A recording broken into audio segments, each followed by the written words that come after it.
Tal vez para un latinoamericano que debe hurgar en la basura municipal por el almuerzo diario como yo no sea una prioridad o algo que debería ser relevante en lo absoluto, pero siempre tuve interés en aquellos juegos que, de este lado del charco, nunca obtuvimos de ninguna manera legal. Y es que el choque cultural al trasladar las ideas de países como Japón a otros lugares puede ser enorme, a tal punto de recurrir a distintos tipos de censura, todo para salvaguardar la mente de las pobres personas de las malvadas bolas de arroz en Ace Attorney. Sin embargo, las medidas tomadas por parte de las compañías pueden ser aún más extremas, llegando a negar el lanzamiento del juego por completo en otras regiones, ya sea porque sería bastante trabajoso de localizar por no decir imposible, porque el juego es menor o es demasiado japonés así que no valdría la pena la gastadera de plata, o simplemente porque no se tienen los recursos necesarios para un juego hecho en RPG Maker en 3 semanas que teniendo 500 ventas ya se recupera lo invertido. Y ejemplos de estos hay muchos. No, en serio, bastantes, que me demoraría eones simplemente hablando del tema. Aunque, igual mencionaré algunos de los ejemplos más famosos, y como no, viniendo de la empresa esta que tanto me gusta hablar.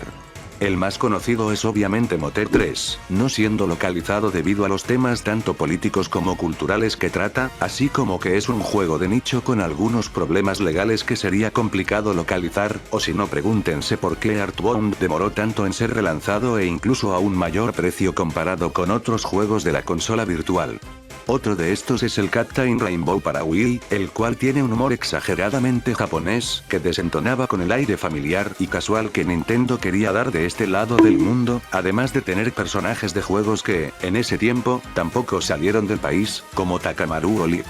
Eso claro, sin contar de que muy probablemente hubiera vendido menos copias que la cantidad de FPS a los que va el Escarlata y Violeta en Switch 1. Y por supuesto, también están cierta parte de los Fire Emblem, los cuales no les tuvieron fe alguna, así como los originales Famicom Detective Club, los juegos de la 64 Didi, un Pokémon Stadium, varios juegos de novelas visuales, y así un gran etcétera. Incluso hasta en tiempos modernos, donde hasta un viejo de 90 años con Parkinson que vive en Uganda sabe lo que es Yokai Watch Dance, juegos así siguen estando exclusivos de una región, como es el caso de Bad Mission Bona. Pero algo que me parece más interesante de este tema es, ¿y si fuera al revés? Dado que Nintendo es una compañía del país de Idolmaster, tiene sentido que prioricen lo que funciona en su tierra natal y lo que el público de esta demande, por más absurdo que pueda llegar a ser. Sin embargo, hay casos en los que resulta que, por diversos motivos, los juegos no llegan al público nipón, viéndose en una situación algo peculiar, donde son ellos los que se pierden de ciertas experiencias que para nosotros sería algo normal, siendo el caso más famoso de esto serían Star Tropics 1 y 2. Y es que el Zelda de Temu no podía faltar en cuanto a no aparecer hablando de este tema, siendo juegos algo maltratados por Nintendo, que ni siquiera tienen espíritus en el Smash Ultimate. Estos no son nada que vuele la cabeza de los japos, ya que son simples juegos de aventura y puzzles con temática de isla tropical en el primero, y lo que sea que hayan hecho en el segundo. Aunque eso sí, teniendo el protagonista más americano colesterol águila muro tiroteo escolar posible. Mike Jones, el adolescente amante del béisbol de Seattle, Washington, que viaja a una isla paradisíaca y se encuentra con la tarea de buscar a su tío perdido, quien es un arqueólogo conocido como Dr. John, y para eso se embarca en una travesía donde se encuentra con distintos animales marcianos y utilizar armas como un yo-yo, un bate de béisbol, antorchas, entre muchos más, con el objetivo por fin rescatar a su tío de las garras de Zorro.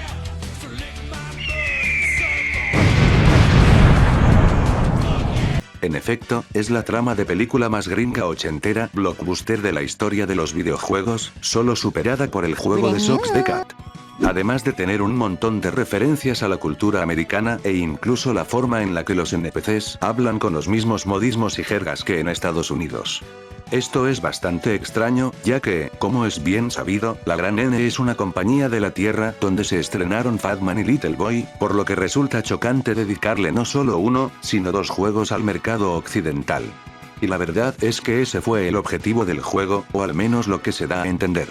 Este fue escrito y dirigido por Genyo Takaheda y desarrollado por el mismo equipo que el de Punch-Out y otros juegos como Ice Hockey, y el hecho de que estos juegos hayan tenido una ambientación y trama más occidental, además de que nunca fue lanzado al público japonés, da a entender que fue desarrollado con el público americano en mente, por lo que no vieron necesario lanzarlo en ese país, ya que hubiese requerido marketing que no encajaba y simplemente hubiese sido un fracaso en ventas, causándole pérdidas a la compañía, y todo sin contar que la Super Famicom ya había sido lanzada.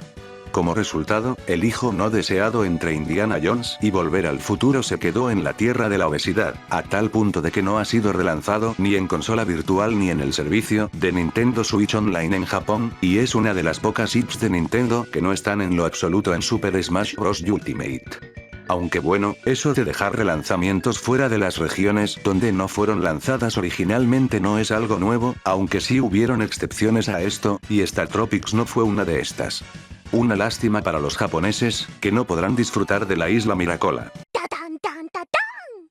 Los juegos de ritmo de Nintendo son conocidos por estar fallecidos. O al menos eso diría si no fuese porque en un direct anunciaron un nuevo Rhythm Heaven, regresando de la tumba a esta saga que ya llevaba años con los fans buscando sacrificios para Beelzebub para que les dé aunque sea un pixel de Anita Dinamita. Una lástima para los fans del otro juego de ritmo que también posee la gran N traicionado y encerrado en la 10 por 1000 años, Elite Beat Alliance es un juego de ritmo donde el jugador utiliza la pantalla táctil de la consola para encajar los distintos símbolos en sus respectivas casillas, teniendo distintas opciones y modos para hacerlo, como tener que mantener el stylus pulsado mientras lo mueves, pulsar múltiples veces, etc. Mientras la historia trata sobre unos espías de una organización gubernamental encargada de mejorar la vida de las personas, y nuestros protagonistas lo hacen mediante su baile y ritmo, todo sin interactuar directamente con las personas, mostrando distintas historias que van desde algo bastante simple como una niñera atareada, hasta una niña y su mamá lidiando con la muerte del padre de la niña en plena época navideña con Chicago de fondo. Un juego así de normalito nunca fue lanzado para el público japonés, y la razón es bastante simple. Este juego es un fraude.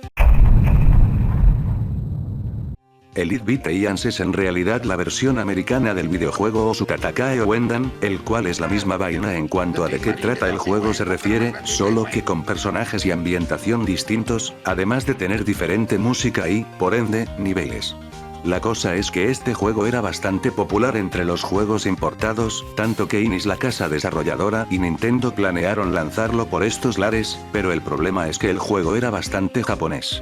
No, en serio, jueguen o siquiera vean un gameplay y se darán cuenta que es 100% exclusivo para ese público, con referencias, ambientación, humor, entre muchas más cosas que aquí simplemente no entenderíamos, como tener una temática parecida al manga, y canciones de bandas japonesas como la creadora del mejor opening de Fullmetal y No Leo Lloros. Los cambios realizados para la versión americana fue que usaran covers de bandas conocidas, cambiar la ambientación del juego haciéndolo ver más como un cómic o una serie de sábado matutino, teniendo referencias a la cultura gringa como los cazafantasmas, los ángeles de Charlie o los hombres de negro para el diseño y setting de los protagonistas. El juego sufrió un lavado de cara extremo, tanto que jugar Ōsuka Takae Ouendan no es lo mismo que jugar Elite Beat Alliance, y hay constantes discusiones para ver cuál de los dos es el juego superior. Volviendo al tema de su lanzamiento en tierras niponas, es bastante obvio por qué nunca llegó, ya que es una versión pensada específicamente para el mercado occidental, para que puedan disfrutar de una experiencia similar a la del juego original, sin tener que comerse libros de la historia y cultura de Japón para poder entender un chiste random de un programa de concursos de los 90s, por lo que no tendría sentido promocionar una versión que ellos no van a entender. Ahora vamos por uno de los juegos más olvidados de Nintendo. O al menos de los que no tienen al pintor austríaco. Eso creo. Geist es un juego de disparos en primera persona lanzado en la GameCube, y de hecho es uno de los pocos juegos de la compañía que tienen la clasificación M de mierda, ya que la historia es acerca de un soldado de una organización, cuya alma es separada del cuerpo y debe vagar por varios lugares, poseyendo objetos con el objetivo de recuperar su cuerpo. La premisa no es tan alocada, ya que parece la de esas películas de acción que tan populares eran en su época, aunque eso sí, teniendo una atmósfera bastante sombría, gris y con temática paranormal y científica. Con esto ya nos podemos dar la idea de por qué no fue lanzado en Japón, aunque para empezar, el juego tampoco es que haya tenido la mejor aceptación por este lado del charco, pasando casi desapercibido, como si fuese un fantasma, y por parte de la crítica también le fue bastante mal para ser una IP nueva de Nintendo, siendo que ellos eran conocidos por su estricto control de calidad, y este juego saliendo como uno de sus tropiezos más notorios, ya que la única razón por la que este juego es siquiera recordado, es para burlarse de este y hablar de su fracaso. Aunque claro, hay más cosas que destacar, como el género del juego, o sea un first person shooter, el cual es uno bastante impopular en la tierra donde Kanokari es religión, teniendo excepciones como Splatoon por ejemplo, ya que estos son más de darle prioridad a los juegos alejados al realismo, así como usar armas más fantasiosas y mágicas, incluyendo las mismas armas de fuego que en juegos como Lesbianas 3 o Persona 5 por ejemplo. Claro está, sin mencionar la historia con el género en el país, teniendo más acceso a las novelas visuales, RPGs, o juegos casuales como de baile o carreras, y ahondando a esto, lo nacionalistas que pueden llegar a ser, siendo el mercado occidental los que más desarrollan este tipo de entretenimiento, aunque eso sí, con algunas excepciones. También es necesario hablar de cómo fue su desarrollo.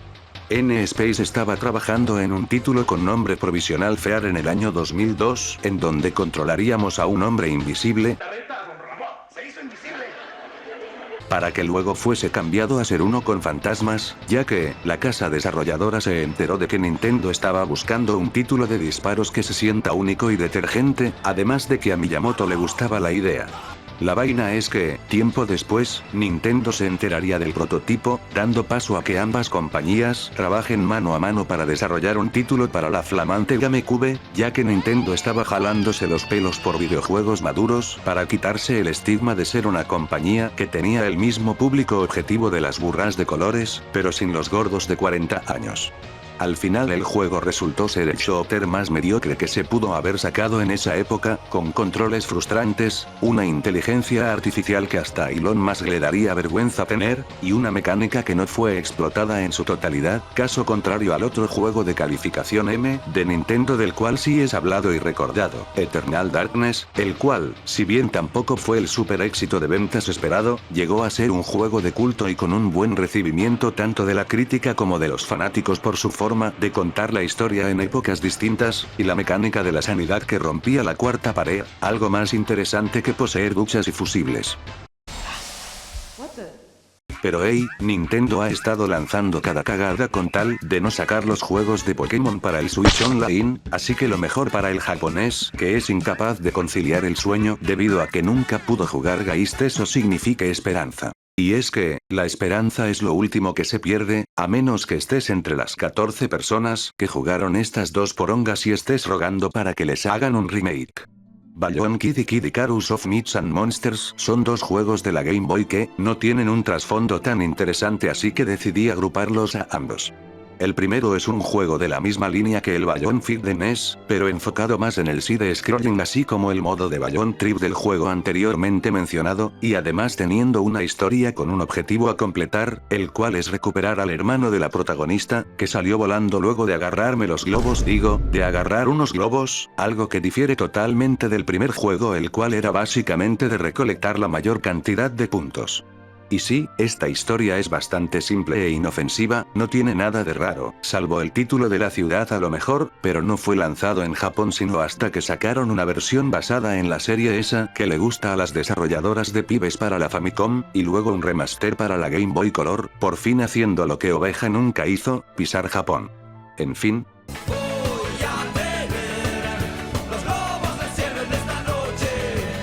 El segundo juego es bastante pasado por alto para ser de una saga que tuvo un cierto grado de relevancia, ya que cuando la gente habla de Kid Icarus, casi siempre se refieren al Uprising de 3DS, y si es un viejo de 40 y pico años, que además vio la serie de Captain N con este pit que se inyectó todas las drogas descubiertas por el hombre, entonces también recordará el Kid Icarus original. Y es que, como en la vida real, el hermano del medio termina siendo relegado y olvidado. Este juego fue desarrollado por Nintendo con apoyo de la compañía Tose, y creo que es la primera vez que digo el nombre de esta compañía, ya que ni sabía que existía, pero al parecer ayudaron en diversos juegos, actuando más como un estudio de soporte, que también fueron los responsables de los juegos de Starfy, así como ciertos juegos que rayan desde Resident Evil Survivor hasta Winnie o Aventuras en el Bosque de los 100 Acres. Fue lanzado en Norteamérica en noviembre del 91, y en Europa el próximo año, saltándose tierras niponas por 33 putos años, siendo finalmente liberado en el 2025 en el servicio de Switch Online en Japón. Y bueno, el por qué estos dos juegos no fueron lanzados ahí no tiene explicación oficial por parte de Nintendo, por lo que solo nos queda especular. La razón más lógica es que ambos juegos fueron priorizados para Occidente, olvidando el público nipón, ya que, como dije antes, lanzar un juego para un mercado no es algo fácil y tiene sus riesgos monetarios, y tener dos juegos de nicho que muy probablemente no vendan bien, aunque sería bastante raro, ya que el Kid Icarus sí vendió bastante bien en esos lares por lo que tengo entendido, por lo que la verdadera razón solo los altos ejecutivos de Nintendo con plata suficiente para comprar 20 de mis vidas sabrán.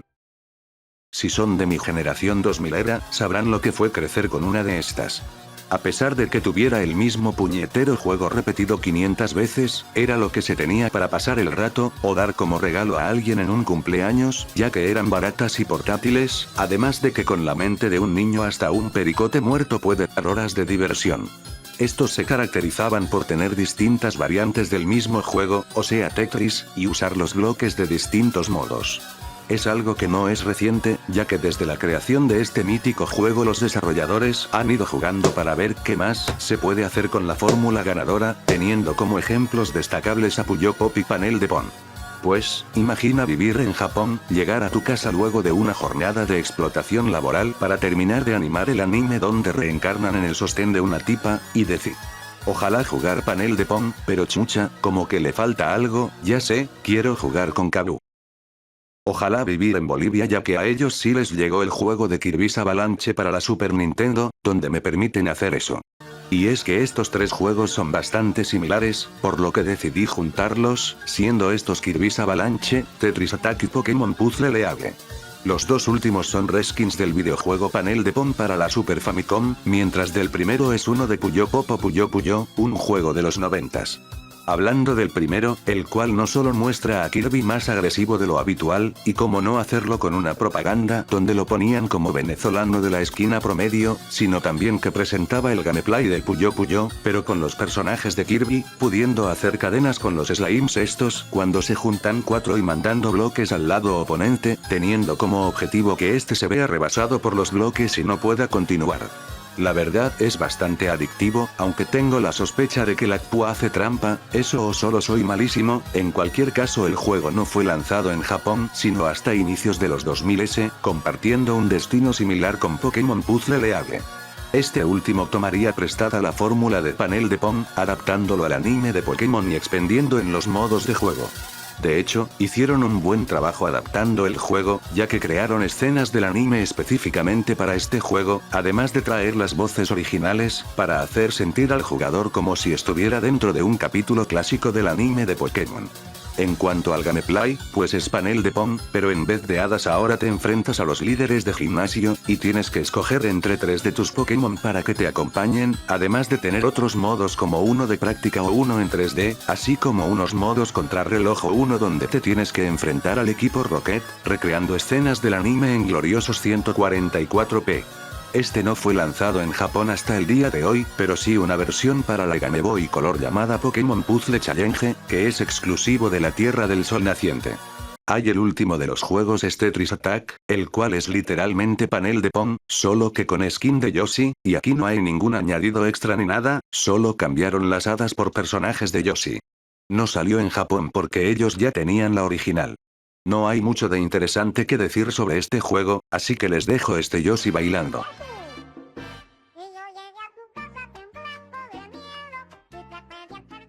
Obviamente no son todos los juegos que no salieron en Japón, ya que me faltó mencionar a Advance Wars que no los lanzaron en su tiempo, o juegos vaina que no tienen mucho de interesante, como por ejemplo la historia de Kirby Slide the Leader. Eso ha sido todo por hoy, nos vemos.